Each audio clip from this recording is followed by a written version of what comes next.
हरियाली तीज दोस्तों, हरियाणा के अंदर हरियाली तीज मनाई जाती है और जबकि पूरे देश में ही मनाई जाती है। तो हरियाली तीज क्यों मनाई जाती है, इसके ऊपर आज हम यहाँ पे चर्चा करेंगे। आखिर इसके पीछे कारण क्या है, रीज़न क्या है जो हरियाली तीज को मनाते हैं। तो इसके पीछे कारण हम आज यहाँ पर जानने की कोशिश करेंगे। दोस्तों, सावन का महीना त्योहारों का महीना है। इसमें आती हैं हरियाली तीज। ये हरियाली तीज सौभाग्य का वरदान लेकर आती हैं। हरियाली तीज मुख्य रूप से स्त्रियों का त्यौहार है, पर कई जगहों पर पुरुष भी माँ पार्वती को पालकी में बिठाकर उसकी झांकी निकालते हैं। ये आपको मालूम होना चाहिए। कई जगहों पर इस दिन मेला भी लगता है, हरियाली तीज के दिन, और मेले में लोग आनंदित होते हैं। मेले में लोग जाते हैं और वहाँ से सामान खरीदते हैं। हरियाली तीज सावन मास की शुक्ल पक्ष की तृतीया को मनाई जाती है। पौराणिक कथाओं के अनुसार माता पार्वती ने शिव को पाने के लिए 108 वर्ष तक तपस्या की थी कि मुझे शिव वर के रूप में चाहिए, और इस दिन शिवजी प्रसन्न होकर पार्वती से मिलने के लिए आ गए थे। पत्नी के रूप में स्वीकार शिव शंकर ने पार्वती माँ को कर लिया था। तो उसी उपलक्ष्य में ये हरियाली तीज मनाई जाती है। दोस्तों, इसलिए इस दिन सुहागन स्त्रियां उपवास करके शिव और माँ पार्वती से अटल सुहाग की कामना करती हैं। ये जो उपवास होता है ये बिल्कुल ही करवा चौथ के जैसा उपवास होता है जो हरियाली तीज के दिन रखा जाता है। अपने पति की दीर्घायु के लिए और पति की शुभ मंगल कामना के लिए यह उपवास रखा जाता है। माना जाता है कि इस दिन भगवान शिव अपनी ससुराल आते हैं। यह तीज सुहागन स्त्रियों के लिए बेहद महत्वपूर्ण है। मान्यता यह है कि इस दिन स्त्रियों के व्रत करने से उनके पतियों की उम्र लंबी होती है, जबकि अविवाहिता लड़कियों के व्रत करने से उनको अच्छा वर मिलता है। यानी कि जो शादीशुदा लड़कियां हैं उनका व्रत करने से उनके पति की उम्र बढ़ती है, और जो बिना शादी की लड़कियां हैं यानी कि अविवाहित लड़कियां हैं उनके इस व्रत को करने से उनको मनचाहा वर मिलता है। ये मान्यता है हरियाली तीज की। हरियाली तीज में हरी चूड़ियाँ और हरे वस्त्र पहनने के साथ ही 16 श्रृंगार करने और मेहंदी लगाने का विशेष महत्व है। आपने देखा भी होगा, माताएं बहनें 16 श्रृंगार करती हैं इस दिन, और वस्त्र भी हरे ही पहनती हैं, तभी इसको हरियाली तीज कहा जाता है। इस त्योहार के पहले सावन आने पर नवविवाहिता लड़की अपने पीहर आकर ही व्रत करती हैं। जैसे कि नवविवाहिता कोई लड़की है तो उसके जीवन में पहली जो हरियाली तीज होगी तो वो अपने घर ही आएगी, वापस पीहर में आएगी, वहाँ पर तीज मनाएगी। इस दिन लड़की के पीहर से सिंजारा भेजा जाता है, ससुराल से सिंजारा भेजा जाता है। सिंजारा क्या होता है, उसके अंदर कपड़े होते हैं, आभूषण, घेवर, मेहंदी वगैरह होती है और श्रृंगार का सारा सामान होता है और मिठाइयाँ भी होती हैं।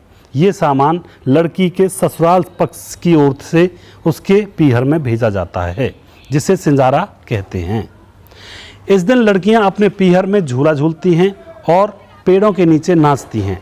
ये बहुत ही मनोरम दृश्य होता है। यहाँ पर लड़कियां अपने पीहर में इकट्ठा होती हैं और झूला भी झूलती हैं और नाचती और गाती भी हैं। और जो उनकी बचपन की सहेलियाँ होती हैं वो भी यहाँ पर इकट्ठी हो जाती हैं और आपस में एक दूसरे से मिलती हैं।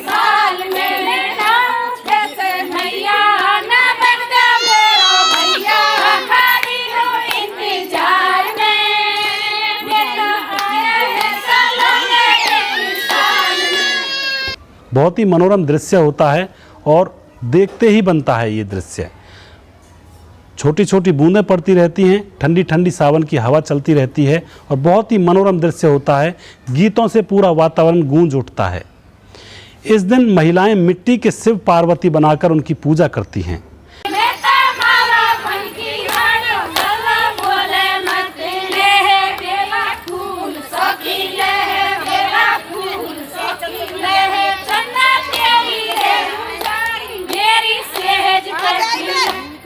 और सुहाग की सारी चीज़ें माता पार्वती जी को चढ़ाती हैं। ये भी इस हरियाली तीज के अंदर कार्य किया जाता है। तीज माता की कथा सुनने के बाद खीर पूरी और हलवे का भोग लगाया जाता है। सभी घरों में हलवे, खीर पूरी ये सारी चीज़ें बनती हैं, आपको मालूम ही होगा तीज के दिन। तो ये इसलिए बनाया जाता है कि इससे माता पार्वती और शिव शंकर जी को भोग लगाया जाता है। इसीलिए हरियाली तीज के दिन घरों में खीर और हलवा बनाया जाता है। पूजा होने के बाद इन मूर्तियों को दोस्तों पूजा होने के बाद इन मूर्तियों को नदी या पवित्र जलाशयों में प्रवाहित कर दिया जाता है। जिन मूर्तियों को मिट्टी से बनाया जाता है उन मिट्टियों को नदी में या तालाबों में प्रवाहित कर दिया जाता है, क्योंकि पूजा करने के लिए मिट्टी से मूर्तियां बनाई जाती हैं घरों में, और उन मूर्तियों को फिर नदी में या तालाब में, स्वच्छ तालाब में प्रवाहित कर दिया जाता है।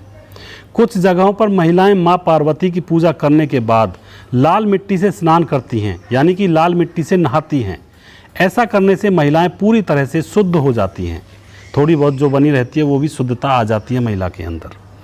शास्त्रों के अनुसार माता पार्वती और भगवान शिव ने इस दिन को सुहागन स्त्रियों के लिए भाग्यशाली होने का वरदान दिया है। जो हरियाली तीज वाला दिन है, इस दिन को माता पार्वती और शिव शंकर भगवान ने सुहागन स्त्रियों के लिए भाग्यशाली होने का वरदान दिया है। इस दिन जो सुहागन स्त्रियां 16 श्रृंगार करके भगवान शिव और माता पार्वती की पूजा करती हैं, उनको सौभाग्य की प्राप्ति होती है। माता पार्वती और भगवान शिव की तरह उनका जीवन भी धन्य हो जाता है। तो इसी उपलक्ष्य में हरियाली तीज को मनाया जाता है और बहुत ही मनोरम त्यौहार होता है। लड़कियां इकट्ठा होती हैं अपने पीहर में और नाचने के लिए जाती हैं मंदिरों पर।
या पेड़ों के नीचे जो भी उनके गांव में स्थान होते हैं, और वहाँ पर ठंडी ठंडी हवा चलती रहती है और धीमे धीमे बूंदें पड़ती रहती हैं। बड़ा ही मनोरम दृश्य होता है। बहुत ही अच्छा सुहावना दिन होता है हरियाली तीज का हरियाणा के अंदर। तो दोस्तों, यह थी कुछ छोटी सी जानकारी हरियाली तीज के बारे में, और मैं उम्मीद यही करूँगा कि आपके समझ में आया होगा कि हरियाली तीज क्यों मनाई जाती है हरियाणा के अंदर या फिर देश के अंदर।